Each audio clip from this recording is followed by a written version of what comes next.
আল্লাহ রাব্বুল আলামিন বলেন, আমার কাছে একমাত্র গ্রহণযোগ্য মনোনীত ধর্ম হলো ইসলাম। ওয়া মান ইয়াবতাগি গায়রাল ইসলামি দীনা ফালাই ইউকবালা মিনহু। ইসলাম ব্যতীত অন্য যে কোনো ধর্ম নিয়ে আসলে ওই ধর্ম আমার কাছে পরিত্যাজ্য, অগ্রহণযোগ্য, আমি এটা গ্রহণ করব না। সুবহানাল্লাহ, কি করব না? এখন যারা কিনা ধর্ম নিরপেক্ষতাবাদী আছে, সেকুলার দাবি করে, এদেরকে বলতে চাই, যেখানে আল্লাহ বলতেছে আল্লাহর কাছে ইসলাম ব্যতীত কোনো ধর্ম কিনা গ্রহণযোগ্য না, তাহলে আপনি আগ বাড়ায়া, আপনি মাতবরি কইরা সব ধর্মের সমান অধিকার, নাউজুবিল্লাহ, ধর্ম যার যার উৎসব সবার, এগুলো বলবার আপনি কে? আপনি কে? আল্লাহ নিজে বলতেছেন, ইসলাম ব্যতীত অন্য কোন ধর্ম নিয়ে আমার কাছে আসলে এটার কোনো মূল্যই নেই। ইসলাম এমন এক জীবন ব্যবস্থা, দুলনা থেকে কবর পর্যন্ত একটা মানুষের সামাজিক জীবন, পারিবারিক জীবন, ব্যক্তিগত জীবন, সারা জীবনের দুলনা থেকে কবর পর্যন্ত সব কিছু দেয়া আছে। এমন এক জীবন ব্যবস্থার নাম ইসলাম। কমপ্লিট কোড অফ লাইফ, পূর্ণাঙ্গ জীবন ব্যবস্থার নাম ইসলাম। ইসলামে শুধুমাত্র নামাজ পড়ার কথা বলা হয় নাই, শুধুমাত্র রোজা রাখবার কথা বলা হয় নাই, শুধুমাত্র হজ করবার কথা বলা হয় নাই, শুধুমাত্র যাকাত দেওয়ার কথা বলা হয় নাই। ইসলামের প্রয়োজনে, দ্বীনের প্রয়োজনে শাহাদাতের কথা বলা হয়েছে, দ্বীনের প্রয়োজনে ইআদাদের কথা বলা হয়েছে, দ্বীনের প্রয়োজনে আইদ্দু লাহুম মাসতাতাতুম মিন কুওয়া ওয়া মিন রিবাতিল খাইল তুরহিবুনা বিহি আদুওয়াল্লাহ ওয়া আদুওয়াকুম। শত্রুদের বিরুদ্ধে শক্তি অর্জন করবার কথা বলা হয়েছে। দ্বীনের প্রয়োজনে নিক্ষেপ করা, দ্বীনের প্রয়োজনে অস্ত্র চালনা করা শিখার কথাও ইসলামে বলা হয়েছে। নাকি ইসলাম শুধুমাত্র নামাজের কথা বলেছে? ইসলাম বিজয়ী হবে কিভাবে? আইদ্দু লাহুম মাসতাতাতুম মিন কুওয়া, আল্লাহ পাক বলেছেন শক্তি অর্জন করো, কুওয়াত অর্জন করো। আমির রিবাতিল খাইল তুরহিবুনা বিহি আদুওয়াল্লাহি ওয়া আদুওয়াকুম, নিক্ষেপ করা শিখো, এর মাধ্যমে তুরহিবুনা বিহি আদুওয়াল্লাহ ওয়া আদুওয়াকুম, তোমাদের শত্রু এবং আল্লাহর শত্রু যারা, তাদের অন্তরের ভিতরে কম্পন সৃষ্টি হবে। সুবহানাল্লাহ কন্যা, কম্পন যে সৃষ্টি হয়েছে এটার একটু আলামত বলবো। হ্যাঁ, আপনারা দেখেছেন এই কিছুদিন আগে চট্টগ্রামে চিন্ময় দাস, যদিও তারা বলে চিন্ময় প্রভু, মানুষ ফেসবুকে লেখালেখি করে, জীবন ভর দেখলাম প্রভু সবাইরে মুক্তি দেয়, আর এখন সকলে মিলা প্রভুর মুক্তি চায়। এই চিন্ময় দাস, তাকে যখন গ্রেফতার করলো বাংলাদেশ সরকার, ইসকনের দালালেরা, এই হিন্দুত্ববাদীরা, এই ইসকন চট্টগ্রামের আদালত চত্বরে হাজার হাজার ইসকনের সদস্যরা চিন্ময় দাসের যে প্রিজন ভ্যান, যেটার মধ্যে করে তাকে পুলিশ নিয়ে যাচ্ছে, সেটাকে আটকে দিয়েছিল। আপনারা দেখছেন? দেখছিলেন? কথা বলি এর সাথে, দেখছিলেন? হাজার হাজার ইসকনের সদস্য আটকায় দিছে। হাই রে, কি শক্তি তাদের, কি পাওয়া! চিন্ময় দাসকে নিয়ে যাবে আদালতে। আমাদের এক ভাই সাইফুল ইসলাম আলিফ, আমি তো বলি আলিফ দিয়ে শুরু, আলিফ দিয়ে কি মাত্র শুরু হয়েছে। মুসলমানের একজনকে তোরা শহীদ করেছিস, সুবহানাল্লাহ। বাংলাদেশের ইতিহাসে আমার জীবনে কিংবা মুরব্বীদের জীবনেও বলতে পারবে না ভারতের বিরুদ্ধে পুরো জাতি এভাবে কখনো ঐক্যবদ্ধ হয়েছে।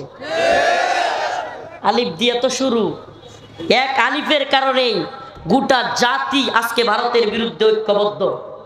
আলহামদুলিল্লাহ, শুধু ঐক্যবদ্ধ না, 10-12 দিনের মধ্যেই কি অবস্থা তোরা করেছিলি! হাই রে, মনে হয়েছিল এটা মনে হয় বাংলাদেশি না, এটা মনে হয় দাদাদের দেশ ইন্ডিয়া। যেইভাবে হিন্দুরা চিন্ময়কে ঘেরাও করতেছে, চিন্ময়ের পিজন ব্যান নিতে দিবে না।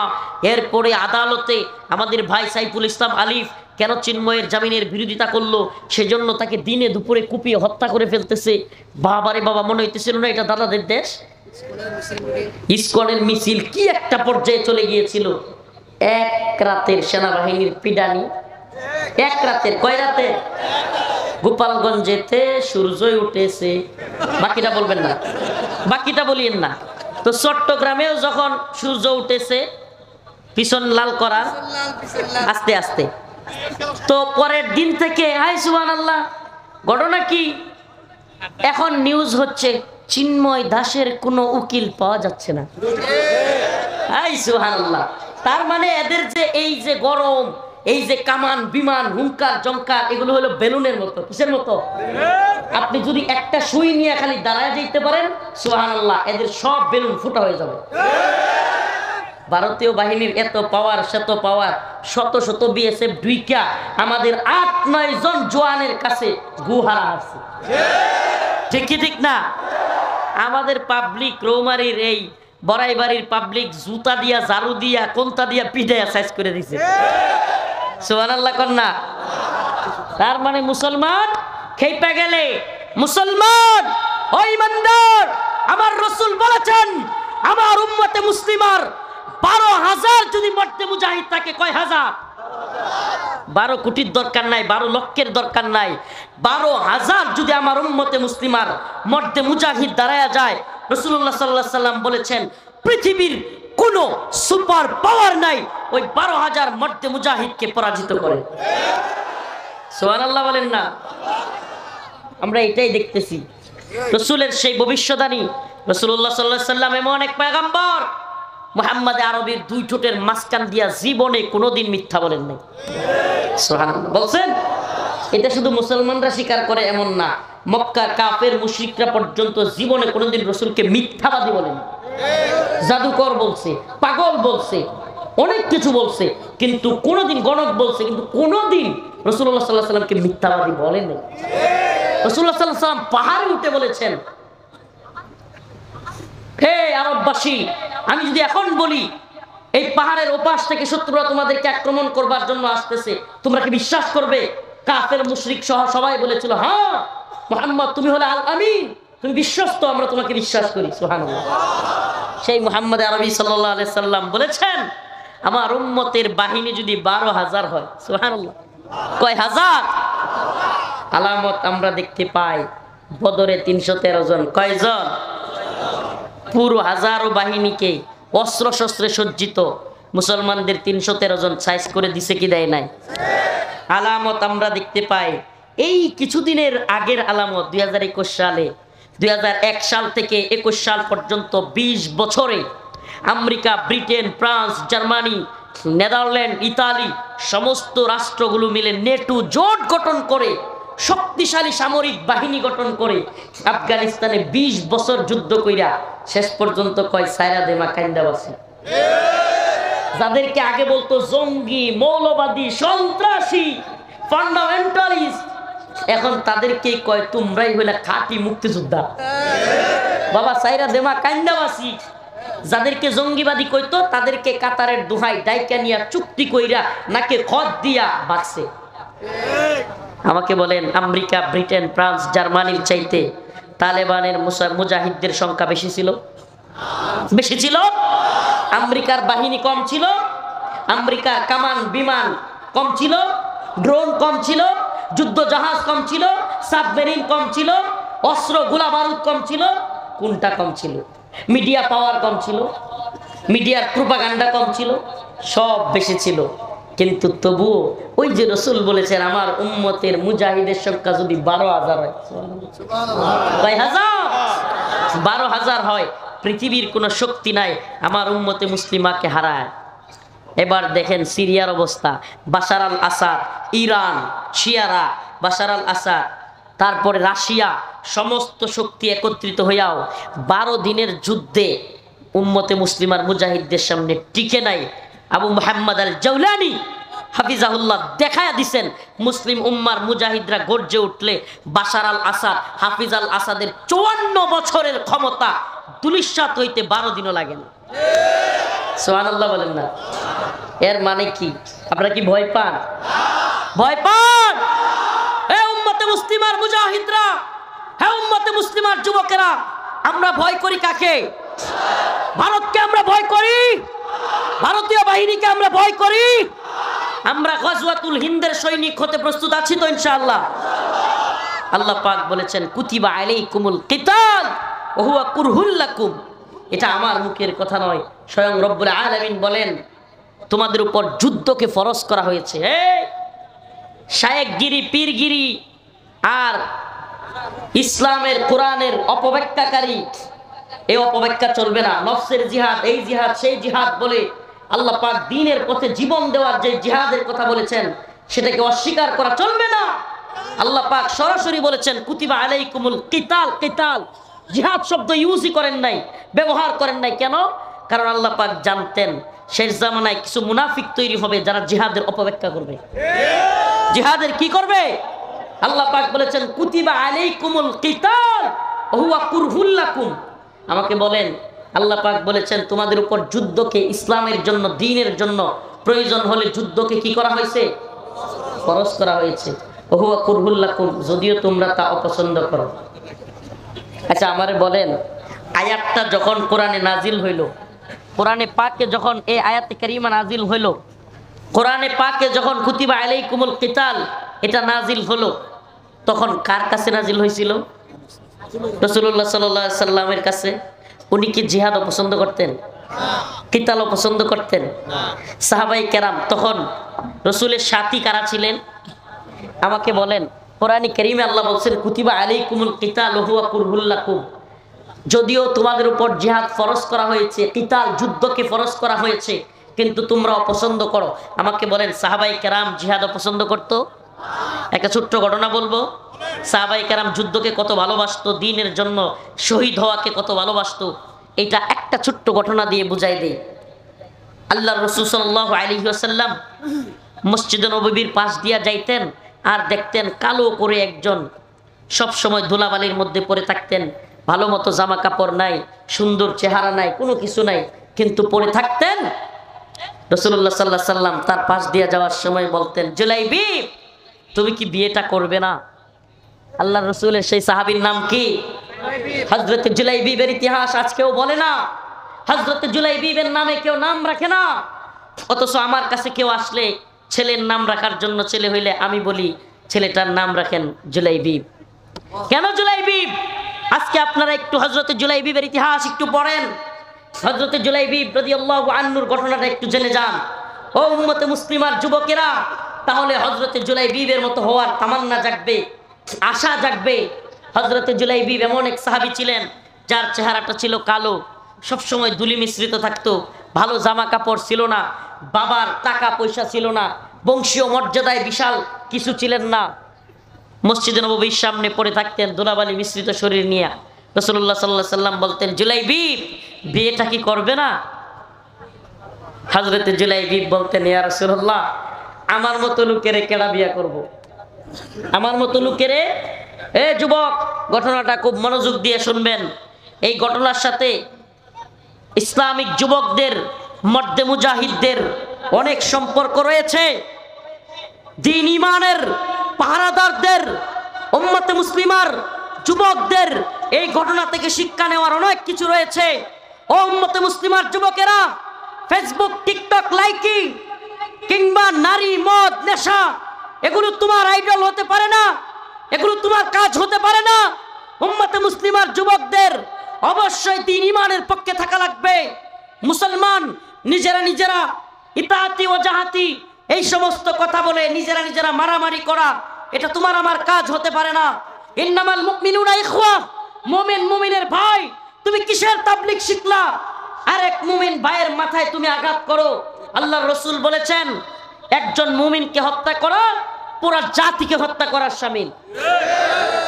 আল্লাহর রাসূল বলেছেন একজন মুসলমানের জন্য অপর মুসলমানের জান, মাল, ইজ্জত, সম্মান, রক্ত সবকিছু হারাম করা হয়েছে।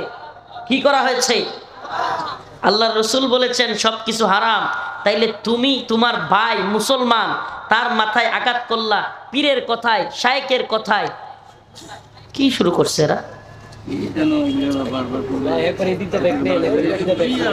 আপনার কি ব্যাগ নেওয়ার সময় কি চলে যাচ্ছিল? প্রিয় ভাইরা আমার, বন্ধুগণ আমার, আল্লাহর রাসূল বলেছেন ইন্নামাল মুমিনুনা ইখওয়া। মুমিন মুমিনের কি?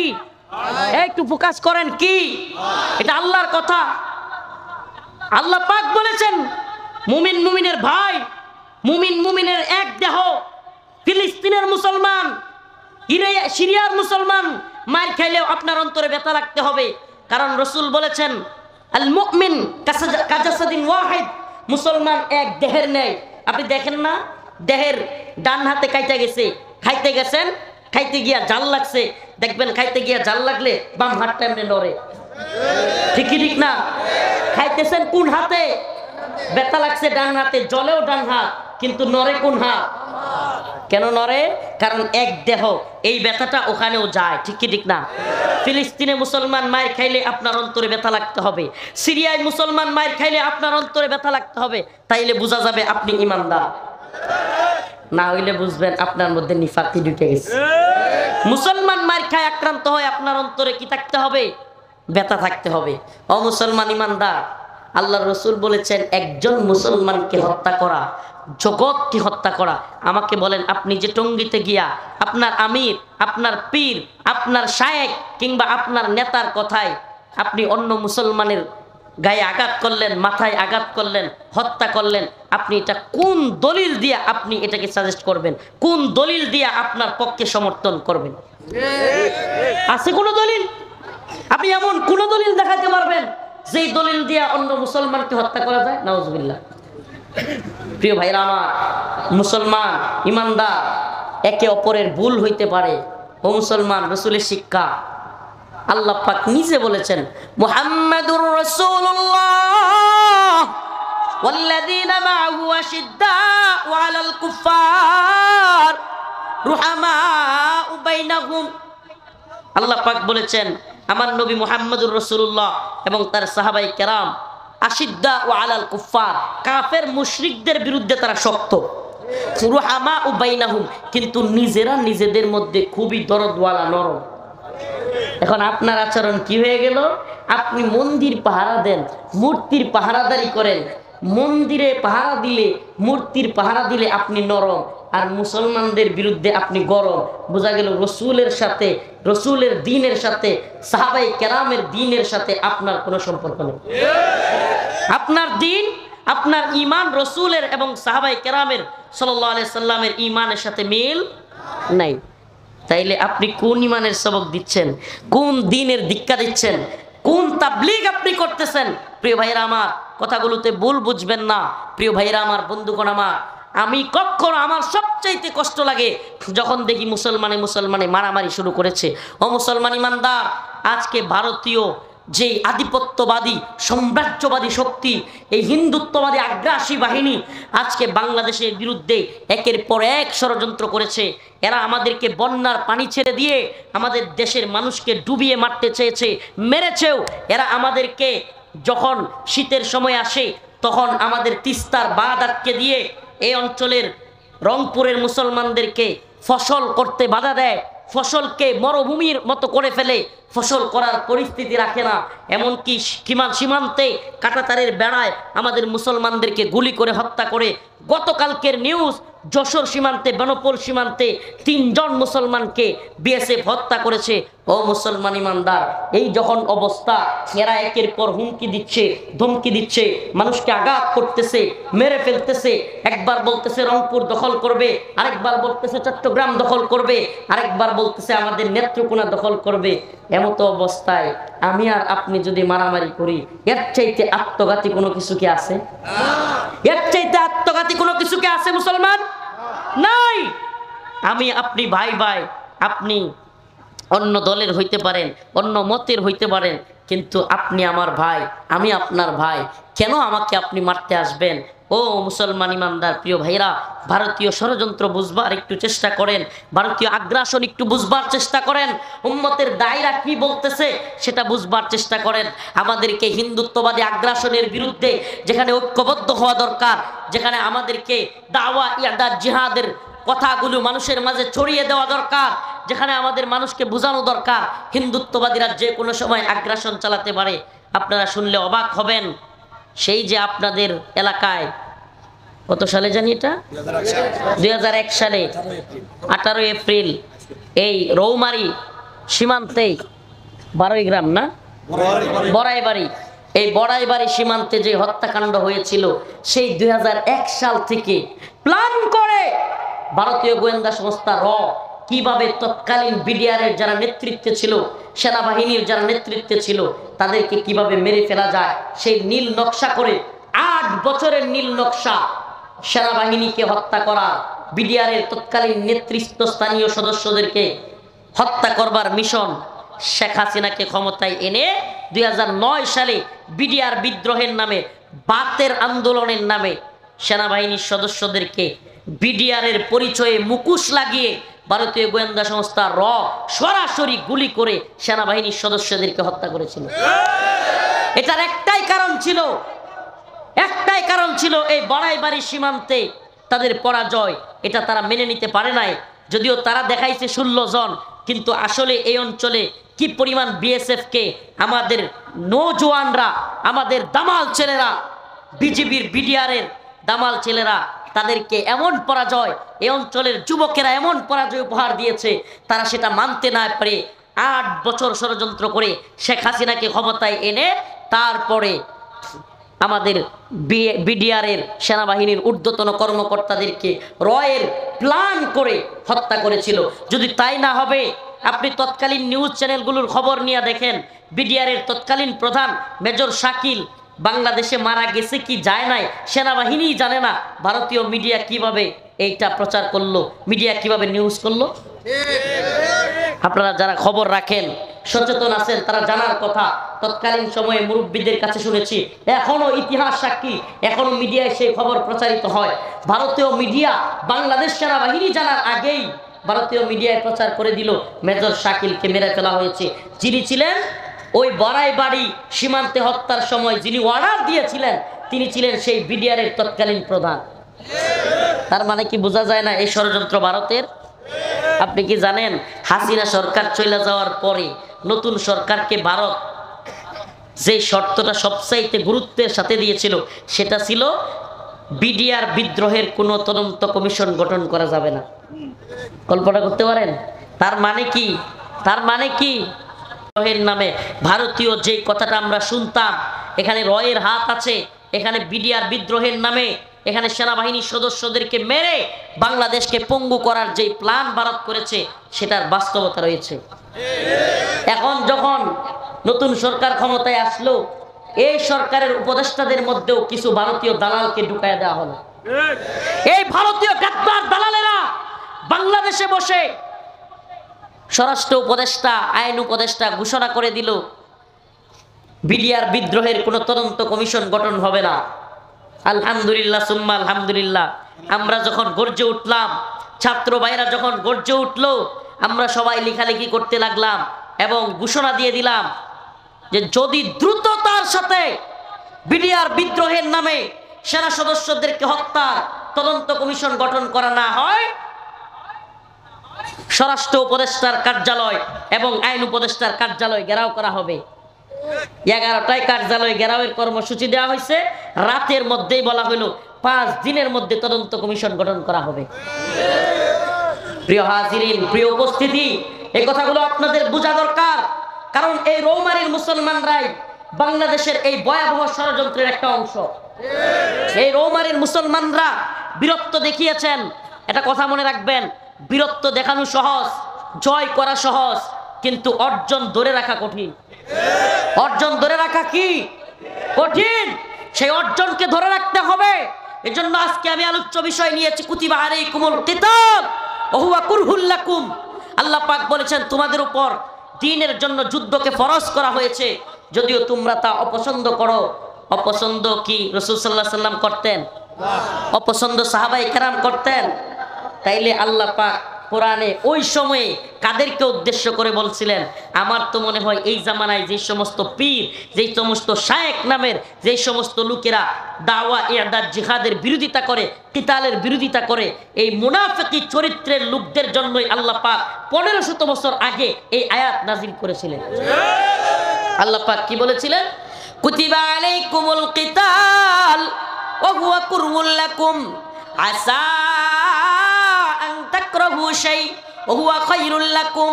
আল্লাহ পাক তোমাদের উপর যুদ্ধকে ফরজ করেছেন, যদিও তোমরা তাও পছন্দ করো।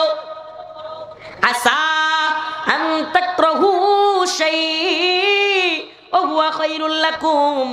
আল্লাহ বলেন তোমরা এমন অসংখ্য বিষয় অপছন্দ করো, কিন্তু তার মধ্যে খায়রুল লাকুম তোমাদের জন্য কল্যাণ রয়েছে। সুবহানাল্লাহ। আমরা অপছন্দ করলেও কি রয়েছে? এটা স্বয়ং কার কথা? আসা আন তুহিব্বু শাই। আবার এমন অনেক জিনিস রয়েছে যা তোমরা খুব ভালোবাসো, কি করো? ওহুয়া শাররুল লাকুম, কিন্তু তার মধ্যে অকল্যাণ রয়েছে, কল্যাণ নাই। সুবহানাল্লাহ। কল্যাণ অকল্যাণের মালিক কে? ইজ্জত সম্মানের মালিক কে? ওয়া তুইজ্জু মান তাশা ওয়া তুযিল্লু মান তাশা বিয়াদিকাল খায়র ইন্নাকা আলা কুল্লি শাইইন কাদির। আল্লাহ বলেন ইজ্জতের মালিক আমি, সম্মানের মালিক আমি, কল্যাণের মালিকও আমি। সুবহানাল্লাহ। কল্যাণের মালিক কে? সমস্ত কল্যাণের মালিক কে? তার মানে আল্লাহ বলেছেন জিহাদের মধ্যে কল্যাণ রয়েছে। কি রয়েছে? কিতালের মধ্যে কল্যাণ রয়েছে। সুবহানাল্লাহ। কল্যাণ যদি নাই থাকতো, এই বাড়াইবাড়ি সীমান্তের আপনারা যারা বীরত্ব দেখিয়েছেন, বলেন তো এটা আপনাদের জন্য কল্যাণ নিয়ে আসছে না অকল্যাণ? কল্যাণ।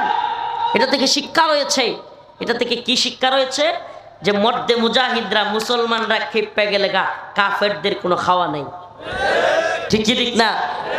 আল্লাহ রাসূলের কথাই সত্য। মর্দে মুজাহিদরা খেপে গেলে এই পুরা ময়দানে, যদি সারা ময়দানে সব মুর্দা থাকে, লাশ থাকে, আর এই মঞ্চের মধ্যে যদি একজন জিন্দা মানুষ থাকে, বলেন পুরা ময়দানের মুর্দারা মিল্লা একজন জিন্দা লোকের কোনো ক্ষতি করতে পারবে? আল্লাহ রাসূল বলেছেন কাফেররা হলো মুর্দা। কাফেররা কি? কথা কয় না, কাফেররা কি? আর ইমানদাররা হলো জিন্দা।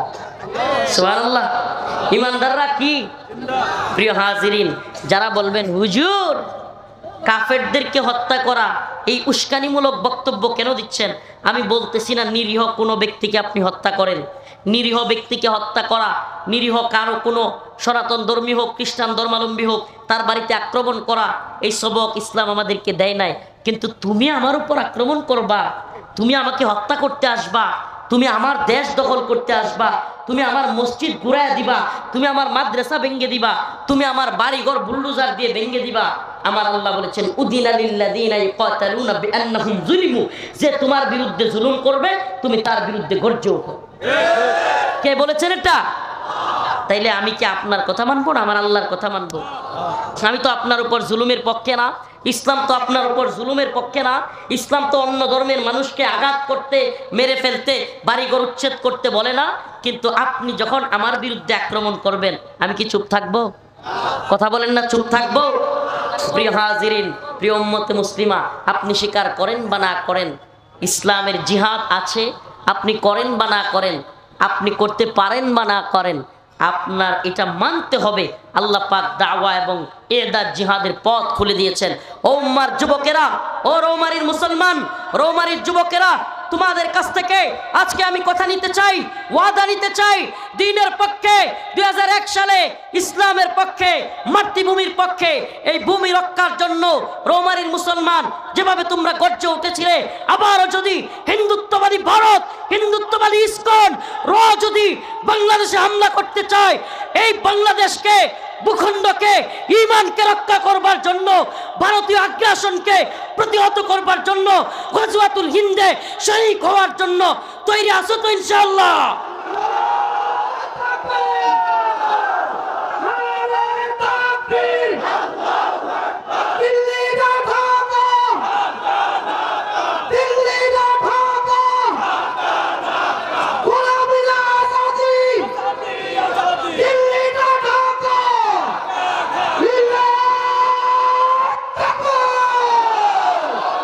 আমরা ভারতের গোলাম নই, আমরা আমেরিকার গোলাম নই, আমরা ইসরায়েলের গোলাম নই, আমরা আল্লাহর গোলাম। সেনাবাহিনী কামান বিমানের ভয় আমাদেরকে দেখায় লাভ নাই। আমরা আল্লাহর উপর আস্থা রাখি, বিশ্বাস রাখি। আল্লাহ বলেছেন কাম মিন ফিয়াতিন কালিলা গালাবাত ফিয়াতান কাসীরাতান বিইذনিল্লাহ। ছোট্ট দল আল্লাহর উপর ভরসা করলে বড় বড় দলের বিরুদ্ধে আল্লাহ বিজয়ী করবেন। আমরা আল্লাহকে ভয় করি। আমরা কাকে ভয় করি? আমরা কাকে ভয় করি? আমরা আল্লাহকে ভয় করি। আমরা ভারতকে ভয় করি। আমাদেরকে উস্কানি দিয়া লাভ নাই। ও মর্দে মুজাহিদ, প্রিয় ভাইরা আমার, বন্ধুগণ আমার, প্রিয় রৌমারীর কুড়িগ্রামের মুসলমান, আপনাদের মাধ্যমে, এই ইউটিউবের মাধ্যমে আমি সারা দেশের সমস্ত মুসলমানদেরকে বলবো, প্লিজ দয়া করে আপনাদের পায়ে হাত ধরি। আল্লাহ রসুল বলেছেন ইন্নামাল মুমিনুনা ইখওয়া। আল্লাহ পাক বলেছেন মুমিন মুমিনের ভাই। এক মুমিন আর এক মুমিনের দেহ। আপনি আমি মারামারি করতে পারি না, আপনাকে আমি মারতে পারি না, আপনিও আমাকে মারতে পারেন না। এই দলাদলি, আমার নেতা যা বলছে তাই সঠিক, আমার দল যা বলছে তাই সঠিক, আমার আমির যা বলছে তাই সঠিক, এই মতগুলো থেকে বের হয়ে আসেন। আসুন, আমরা মুসলমান, আমরা ভাই ভাই, আমাদের রব এক, আমাদের নবী এক, আমাদের কোরআন এক, আমাদের সব কিছু এক, আমাদের সুন্নাহ এক, আমাদের পথ এক, সিরাতে মুস্তাকিমের পথ। আসুন দলাদলি, আসাবিয়ত, শায়েখ পূজা, পীর পূজা বাদ দিয়ে আল্লাহ এবং তার রাসূলের জন্য, কোরআনের জন্য ঐক্যবদ্ধ হই। ভারতের বিরুদ্ধে, ভারতীয় আগ্রাসনের বিরুদ্ধে, হিন্দুত্ববাদী শক্তির বিরুদ্ধে আমরা ঐক্যবদ্ধ হওয়ার চেষ্টা করি। প্রিয় ভাইরা আমার, বন্ধুগণ আমার, একটা কথা প্রচলিত আছে, রোম যখন পুড়ে যাচ্ছিল, নিরু তখন বাঁশি বাজাচ্ছিল। আমাদের অবস্থা যেন এমন, সীমান্তের কাঁটাতারে আমাদের ভাইদেরকে বিএসএফ ধরে ধরে মারে, আর আমরা টঙ্গিতে বৈশা বৈশা নিজেরা মাথা ফাটাফাটি করি। কথাটা অনেকটা এমন হলো না যে রোম যখন পুড়ে যায়, নিরু তখন কি বাজায়? বাঁশি বাজায়। তো ওইদিকে সীমান্তের কাঁটাতারে বেড়ার মধ্যে আমাদেরকে মেরে ফেলতেছে। আপনারা আর একটা নিউজ জানেন কিনা?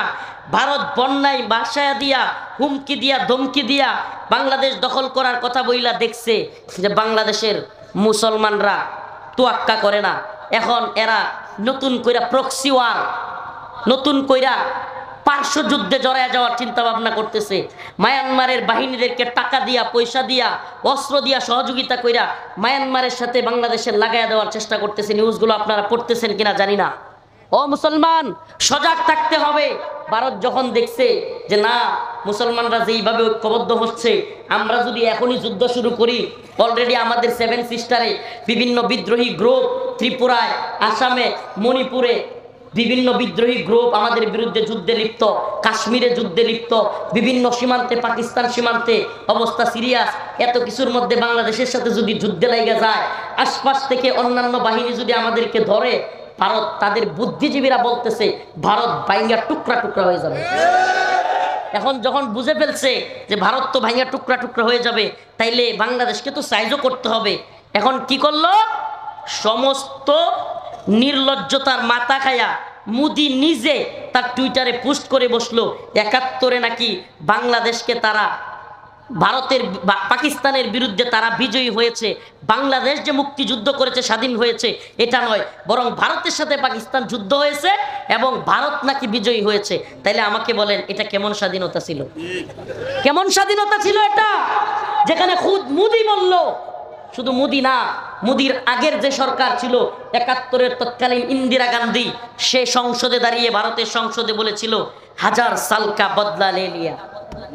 আমাকে বলেন, মুসলমান মুসলমান, পাকিস্তান বাংলাদেশ, পূর্ব পাকিস্তান, পশ্চিম পাকিস্তান, মুসলমান মুসলমানে মারামারি যুদ্ধ হইল, ভারত কয় আমরা বিজয়ী। তাইলে এটা কেমন স্বাধীনতা?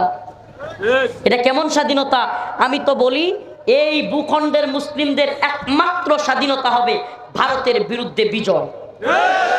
এটা একমাত্র স্বাধীনতা। আমি তো বলি, বড়াই বাড়ির মুসলমান এরা হইল স্বাধীন। এরা দেখাই দিছে ভারতে আধিপত্য আমরা মানি না। ঠিক কি ঠিক না? ওই গ্রামের কেউ আসেননি? আসি রে ভাই, আসি, আলহামদুলিল্লাহ, বসেন। মুক্তিযোদ্ধা, মাশাআল্লাহ, আল্লাহ কবুল করুক, বলেন আমিন। আপনাদেরকে আবারও দেখতে চাই। এই যে আমাদের বয়ানে একটু তাকায় দেখেন, 80% দেখবেন যুবক। বিশেষ করে আমি যেই জায়গায় যাই, আলহামদুলিল্লাহ, এটা শুকরিয়ার বিষয়, 80% 90% থাকে যুবক। ও মর্দে মুজাহিদ, ও জুয়ানেরা, তোমাদেরকে নিয়ে আমরা স্বপ্ন দেখি, তোমাদেরকে নিয়ে আমরা আশা দেখি। বিশ্বাস করো, আমরা ওই রকম নেতা না যে তোমাদেরকে বলবো আর আমরা পালায়া যাব। আমরা ওই রকম লোক না। আমরা তোমাদের পাশে আছি, আমরা তোমাদের সাথে থাকবো ইনশাআল্লাহ। ভয় পাওয়ার কোনো কারণ, কিন্তু দয়া করে একটা কাজ বন্ধ করতে হবে। মুসলমান ইমানদার নিজেরা কাদা চোরাচুরি মারামারি করা যাবে না। ভাই পায়ে হাত রেখে বলি, তোমার প্রিয় ভাই, আমার প্রিয় মুরব্বী বাবা, আপনার পায়ে হাত ধরে বলি, নিজেরা দলাদলি মারামারি এগুলো করবেন না। ভারতীয় আগ্রাসনের ব্যাপারে সজাগ থাকেন। ও ভাই, সুর আগামীকালকে রাত্রে আপনার বাড়িতে চুরি করবে, এটা যদি খালি আপনি জানেন তাইলেই আপনি সফল। তাহলে আপনি কি, এটা ঘটনা বলতে চাইছিলাম মর্দে মুজাহিদদের জন্য, গুরুত্বপূর্ণ। মাশাআল্লাহ। কার ঘটনা? হযরত জুলাইবি কাদা মাখা শরীর নিয়ে বালির মধ্যে পড়ে থাকতেন। রাসূলুল্লাহ সাল্লাল্লাহু আলাইহি ওয়াসাল্লাম বললেন, জুলাইবি তুমি কি বিয়েটা করবে না? এই বিবাহ না করতে পারা যুবক, ঘটনাটা শুনেন। শীতের দিন বিয়ে করতে পারতেছেন না, ঘটনাও শুনেন, কিছু টিপস নিয়ে যান। প্রিয় ভাইরা আমার, বন্ধুগণ আমার, হযরতে জুলাইবিবকে রাসূল বললেন, জুলাইবিব তুমি কি বিয়েটা করবে না? জুলাইবিব মুস্কি হেসে বললেন, ইয়া রাসূলুল্লাহ, আমার মতো এরকম কালো, টাকা পয়সা নাই, ধুলাবালি মিশ্রিত, বাবার বংশীয় মর্যাদা নাই, এমন ছেলেকে কে বিয়ে করবে? দ্বিতীয় দিন রাসূল সাল্লাল্লাহু আলাইহি ওয়াসাল্লাম আবার বললেন। জুলাইবিব রাদিয়াল্লাহু আনহু এভাবেই পড়ে থাকতেন ধুলাবালির সাথে, খুব কাপড় চোপড় নোংরা থাকতো, শরীরটাও কালো ছিল। আবার রাসূল বললেন, জুলাইবিব বিয়েটা কি করবে না? তৃতীয় দিন যখন হযরতে জুলাইবিবকে রাসূল বললেন, আবারও তিনি বললেন, ইয়া রাসূলুল্লাহ আমাকে কে বিয়ে করবে? রাসূলুল্লাহ সাল্লাল্লাহু আলাইহি ওয়াসাল্লাম একটা চিরকুট লিখে দিলেন, বললেন, ওই যে অমুকের অমুক আনসারের বাড়িতে যাবা, গিয়ে আমার এই চিরকুটটা দেখাবা, বলবা তাদের মেয়েকে যেন তোমার সাথে বিয়ে দেয়। সুবহানাল্লাহ, সুবহানাল্লাহ বলেন না? হে মর্দে মুজাহিদরা, আফগানের ইতিহাস শুনবেন। আফগানে মুজাহিদরা ময়দানে যাইতো আর চিরকুট লেখা দিয়া যাইতো, দুই বন্ধু মিলা, যে বন্ধু আমি যদি শহীদ হয়ে যাই আমার বউর দায়িত্ব তুই নিবি। সুবহানাল্লাহ বলেন না? সুবহানাল্লাহ ওয়া বিহামদিহি। এত সহজ না।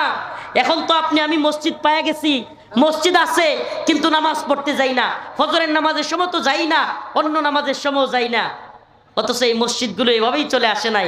সাহাবায়ে কেরামের রক্তে রঞ্জিত অবস্থায় দ্বীনের জন্য নিজেরা জীবন দিয়েছেন।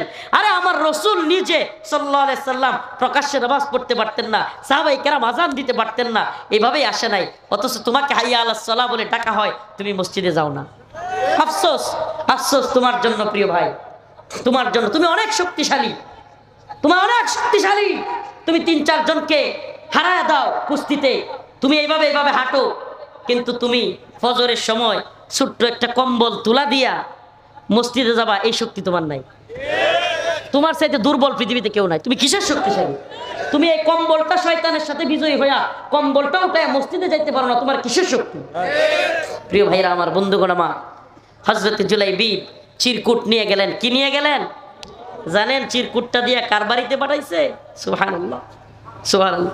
মদিনার তৎকালীন সবচাইতে সম্ভ্রান্ত আনসার, মদিনার তৎকালীন সবচাইতে সুন্দরী মেয়ে, সম্ভ্রান্ত পরিবারের একমাত্র সুন্দরী মেয়ে, যেই মেয়ের জন্য তৎকালীন যুব সমাজের প্রত্যেক যুবক চাইতো এই মেয়েকে বিয়ে করি। এমন এক ঘরে রাসূল সাল্লাল্লাহু আলাইহি সাল্লাম কারে পাঠাইছে? কারে পাঠাইছে? হায় সুবহানাল্লাহ। কেমন ছিলেন উনি? কালো। কেমন ছিলেন? জামা কাপড়ে ময়লা। কেমন ছিলেন? বাবার সম্পদ নাই। কেমন ছিলেন? বংশীয় মর্যাদা নাই, কিচ্ছু নাই। এমন একটা লোকেরে রাসূল সাল্লাল্লাহু আলাইহি সাল্লাম পাঠাইছেন। কার বাড়িতে বিয়ের প্রস্তাব দিয়া? আরবের সম্ভ্রান্ত ধনী গণ্যমান্য ব্যক্তি, যার মেয়ে তৎকালীন আরবের সবচাইতে সুন্দরী, যাকে বিয়ে করার জন্য বড় বড় পরিবারের বড় বড় রাজা বাদশাদের ছেলেরা লাইন লেগে থাকতো। এবার এই চিরকুট দেইখা ওই মেয়ের বাবা মা, মানুষ যেমন হঠাৎ করে কাউরে দেখলে এমনি তাকায় না, হযরত জুলাইবিবকে তারা এইভাবে দেখতে লাগলো। হ্যাঁ, আমি কোনো বানোয়াট গল্প বলতেছি না, বানোয়াট কোনো কিচ্ছা কাহিনী বলতেছি না, আল্লাহ রাসূল সাল্লাল্লাহু আলাইহি সাল্লামের হাদিস থেকে রাসূলের এক সাহাবীর ইতিহাস বলতেছি। হযরত জুলাইবিবকে এইভাবে দেখে তারা বলল, তোমাকে পাঠাইছে আমাদের মেয়েকে বিয়ে করতে? তাদের মনের মধ্যে ধাক্কা লাগলো, তারা কল্পনাও করতে পারে না এমন একটা ছেলের কাছে তাদের মেয়েকে বিয়ে দিবে। দুইজনই যখন দ্বিধার সংশয়ের মধ্যে, হঠাৎ করে ঘর থেকে আওয়াজ আসলো, এ মা, কাকে রাসূল পাঠাইছে আমি সেটা দেখতে চাই না, কিন্তু আমার রাসূল কি পাঠাইছে কিনা এটা যাচাই করো। যদি আমার রাসূল পাঠায় থাকে, কাকে পাঠাইছে আমি জানতে চাই না, আমি বিয়ে বসতে রাজি। সুবহানাল্লাহ কন্যা। রাসূলের প্রতি ভালোবাসা দেখছেন নি?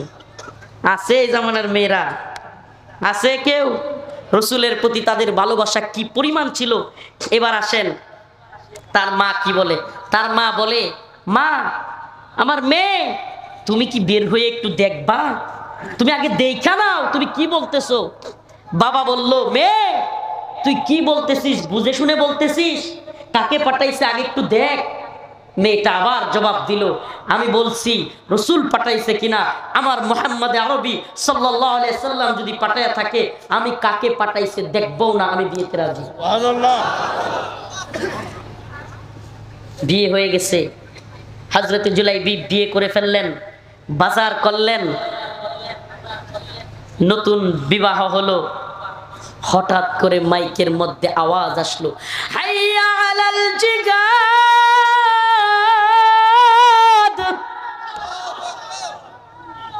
হঠাৎ করে রাসূলের পক্ষ থেকে, সাহাবাদের পক্ষ থেকে মাইকের মধ্যে তৎকালীন যে বড় বড় চুঙ্গা ছিল, চুঙ্গা পাহাড়ের উপরে উঠে বড় বড় আওয়াজে কথা বলা হইতো, সেখান থেকে আওয়াজ আসলো, হাইয়া আলাল জিহাদ,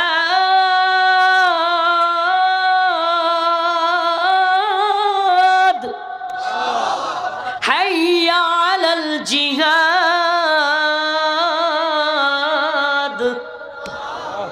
এটা শুধু সেই আরবের আজান নয়, এই হাইয়া আলাল জিহাদের আজান রৌমারীর মুজাহিদ যুবকদেরকেও দিয়ে গেলাম। হাইয়া আলাল সালাত তো অনেক শুনলা, হাইয়া আলাল জিহাদ এবার শুনো। আসো জিহাদের দিকে, আসো কল্যাণের দিকে। সুবহানাল্লাহি ওয়া বিহামদিহি। ইতিহাস সাক্ষী, আরবের সবচাইতে সম্ভ্রান্ত মেয়ে বাসর সাজিয়ে ঘরে বসে আছে, আর আরবের সবচাইতে দুঃখী মানুষ, সবচাইতে কাপড় চুপড় ছাড়া মানুষ, কালো মানুষ, ধুলাবালি মিশ্রিত মানুষ, যার টাকা নাই পয়সা নাই, এমন জুলাইবি মদিনার সবচাইতে সম্ভ্রান্ত পরিবারের সম্ভ্রান্ত মেয়ে, সম্ভ্রান্ত সুন্দরী। এত সুন্দর যুবতী বাসর সাজিয়ে ঘরে বসে আছে। ছেলে এবং মেয়ের জীবনের সবচাইতে গুরুত্বপূর্ণ রাত, যেই রাত কাটানোর জন্য সুন্দরী মেয়েটা অপেক্ষা করেছে। হযরতে জুলাইবি হাইয়া আলাল জিহাদ শোনার সাথে সাথে তার সেই প্রিয়তমা স্ত্রী, যাকে সে পাবে কিনা সেটাই জানতো না, তাকে বাদ দিয়া খাপকোলা তরবারি নিয়ে দৌড়ায় জিহাদের ময়দানে চলে গেলেন। সুবহানাল্লাহ। কল্পনা করা যায়? ও উম্মতে মুসলিমার যুবকেরা, বলো তো কল্পনা করা যায়? এ প্রিয় ভাইরা, কল্পনা করা যায়? আছে এমন কোন যুবক? আল্লাহ পাক যেন আমাদেরকে হযরতে জুলাইবিবের মতো কবুল করে, বলো আমিন। ও প্রিয় যুবক ভাই, এবার হযরতে জুলাইবিব শুধু গেলেন তো গেলেন না, ওই লোক দেখানোর জন্য পিছনে পইরা থাকা না, হযরতে জুলাইবিব কাফের মুশরিকদের ভিতরে ঢুকে গেলেন, আর ঢুকে গিয়ে সেই ময়দানে শহীদ হয়ে গেলেন। এবার রাসূলুল্লাহ সাল্লাল্লাহু আলাইহি ওয়াসাল্লাম জিহাদের ময়দানে গিয়ে দিক বেদিক ছুটাছুটি করতেছেন, দেখতেছেন সাহাবায়ে কেরাম অবাক, আই হায়, রাসূল এইভাবে তো কোনোদিন এইভাবে ঘোরাঘুরি করেন না। জিহাদের ময়দানে খালি এদিক সেদিক ছুটাছুটি করতেছেন আর বলতেছেন, আমার ভাই কোথায়, আমার ভাই কোথায়, আমার ভাইকে পাচ্ছি না। সাহাবায়ে কেরাম বলেন, ইয়া রাসূলুল্লাহ, আমরা তো এখানে, আপনি কাকে খুঁজছেন? বলে, আমার ভাইকে খুঁজছি। রাসূলুল্লাহ সাল্লাল্লাহু আলাইহি ওয়াসাল্লাম ঘুরতে ঘুরতে হঠাৎ করে যায় দেখেন শহীদদের মাঝখানে পড়ে আছে হযরতে জুলাইবি, আল্লাহর নবীর সাহাবী। হযরতে জুলাইবি বাসর ঘরে বউকে রেখে, আরবের সবচাইতে সম্ভ্রান্ত পরিবারের মেয়েকে রেখে, জীবনের সবচাইতে গুরুত্বপূর্ণ রাত, সেই রাতকে রেখে রাসূলের ডাকে, জিহাদের ডাকে কাপকুলা তরবারি নিয়ে ময়দানে এসে শহীদ হয়ে গেলেন। ও উম্মতে মুসলিমার মুজাহিদরা, ও প্রিয় রৌমারি কুড়িগ্রামের মুসলমানরা, প্রিয় যুবক ভাইরা, আল্লাহ পাক যেন আমাদেরকে জুলাইবি রাদিয়াল্লাহু আনহুর মতো মর্দে মুজাহিদ হওয়ার তৌফিক দান করেন। আমরাও যেন আল্লাহ পাকের সেই ঘোষণা, কুল ইন কানা আবাউকুম وأبناؤكم وأزواجكم وعشيرتكم وأموال اقترفتموها وتجارة تخشون كسادها ومساكن ترضونها أحب إليكم من الله ورسوله وجهاد في سبيله فتربصوا حتى يأتي الله بأمره الله পাক বলেছেন ইন কানা আবাউকুম ওয়া আবনাউকুম যদি তোমাদের পিতা মাতা সন্তান সন্ততি ওয়া আজওয়াজুকুম তোমাদের স্ত্রী ওয়া আশিরাতুকুম ওয়া আমওয়ালুন ইকতারাফতুমুহা ওয়া তিজারাতুন তাখশাউনা কাসাদাহা যেই ব্যবসা বাণিজ্য তোমরা করো ওয়া মাসাকিনু তারদাউনাহা যেই এলাকায় তোমরা থাকো যেই বাড়ি তোমরা করেছো এগুলো যদি আহাব্বা ইলাইকুম মিনাল্লাহ আল্লাহ ওয়া রাসূলি এবং তার রাসূলের চাইতে ওয়া জিহাদিন ফি সাবিলি আল্লাহ এবং তার রাসূলের পথ জিহাদের পথ থেকে বাধা দেয় আবারও বলতেছি আল্লাহ নিজে বলতেছেন বাবা মা সন্তান সন্ততি স্ত্রী কন্যা এলাকা ব্যবসা প্রতিষ্ঠান এগুলো যদি আল্লাহর পথে জিহাদ থেকে তোমাকে বাধা দেয় তুমি যদি পলায়ন করো আল্লাহ বলেন ফাতারাব্বাসু তুমি সবর করো হাত্তা ইয়াতি আল্লাহু বিআমরি আল্লাহর পক্ষ থেকে আযাব আসার আগ পর্যন্ত নাউজুবিল্লাহ বলেন তার মানে কি বোঝা গেল জিহাদ থেকে পলায়ন করলে জিহাদ বিমুখ হইলে কিতালের বিরুদ্ধে গেলে আল্লাহর পক্ষ থেকে আযাব আসার জন্য বলা হয়েছে আপনার মায়ের কথা বলে আপনার সন্তানের কথা বলে আপনার স্ত্রীর কথা বলে আল্লাহ এবং তার রাসূলের পথে জিহাদ করা থেকে বিরত থাকবার কোনো সুযোগ আল্লাহ পাক আমাদের সবাইকে মর্দে মুজাহিদ হিসেবে কবুল করুন চিল্লায় বলেন আমিন সবাই হাত তুলেন লিল্লাহি তাকবীর লিল্লাহি তাকবীর বলেন আমরা ইসলামের পক্ষে কোরআনের পক্ষে দ্বীনের পক্ষে কিতালের পক্ষে জিহাদের পক্ষে আমরা নিজেরা মারামারি করব আমরা মুমিন ভাই ভাই নিজেরা মারামারি করব ইনশাআল্লাহ রাজি আছেন তো নিজেরা মারামারি করবেন না তো ভারতীয় আগ্রাসনের বিরুদ্ধে ঐক্যবদ্ধ থাকবেন তো ভারত বিরোধিতা এটা বর্তমান সময় ঈমানের অংশ ভারত বিরোধিতা কি কেন আমরা ভারত রাষ্ট্রের বিরোধিতা না কিন্তু হিন্দুস্তানের বর্তমান শাসক গোষ্ঠী এবং হিন্দুত্ববাদী এই গেরুয়া সন্ত্রাসীদের বিরুদ্ধে আমরা ঠিক কি ঠিক না আর যেহেতু হিন্দুত্ববাদী গেরুয়া সন্ত্রাসীদের অধীনেই বর্তমান ভারতীয় প্রশাসন ভারতীয় সরকার চলে সেজন্য আমরা ভারত বিরোধী আল্লাহ পাক আমাদের সবাইকে ইসলামের পক্ষে দ্বীনের পথে থাকবার তৌফিক দান করুন আবার বলি আল্লাহ পাক কিতালকে আমার আপনার উপর ফরজ করেছেন ঈমানের পরে সবচাইতে উল্লেখযোগ্য গুরুত্বপূর্ণ বিষয় হলো ভূখণ্ড রক্ষা করা এই ভূখণ্ডের জন্য ইসলামের জন্য দ্বীনের জন্য জীবন দিতে আমরা সবাই রাজি আছি তো ইনশাআল্লাহ নাসরুম মিনাল্লাহ ওয়া ফাতহুন করিব ওয়া বাশশিরিল মুমিনিন আসসালামু আলাইকুম ওয়া রাহমাতুল্লাহি ওয়া বারাকাতুহু সবার কাছে খাস করে দোয়া চাই আমি একটু অসুস্থ ছিলাম কয়েকদিন প্রোগ্রাম করতে পারি নাই ইনশাআল্লাহ নিয়ত আছে আরেকবার যদি রৌমারিতে আসি এই বড়াইবাড়ি সীমান্তে যাওয়ার আমার খুব শখ এটা আমাদের চেতনা এই তথাকথিত এই ৭১-এর চেতনা গণতন্ত্রের চেতনা এই কি কয় আরো কতটি চেতনা আছে মুক্তিযুদ্ধের চেতনা তারপরে বাঙালি চেতনা এই চেতনার ট্যাবলেট আমরা খাই না আমাদের চেতনা ২০০১ সালে বড়াইবাড়ির চেতনা আমাদের চেতনা বদরের চেতনা আমাদের চেতনা খন্দকের চেতনা ঠিক কি না আমাদের চেতনা ২৪-এর ৫ই আগস্টের চেতনা আমরা সমস্ত জালিমের বিরুদ্ধে ইনশাআল্লাহ বলবেন তার আগে আমাদের এই যে সম্মানিত প্রধান 2 মিনিট কথা বলবেন আমির জামাত এই শুনেন নমিনি প্রধান মেহমান আছেন উনি একটু কথা বলবে তারপরে দোয়া হবে ইনশাআল্লাহ একটু বসেন দোয়ারও শেষ বিধান সম্মানিত সুধী এখনই আমাদের দোয়া হবে আমাদের ভাই রফিকুল ইসলাম মাদানী সত্যি আমাদের হৃদয়ে ছুঁয়ে গেছে বলি আলহামদুলিল্লাহ তার হাত দিয়ে আমরা দোয়া করে নিব তার আগে 2 মিনিট শুধু কথা বলার জন্য বিশেষভাবে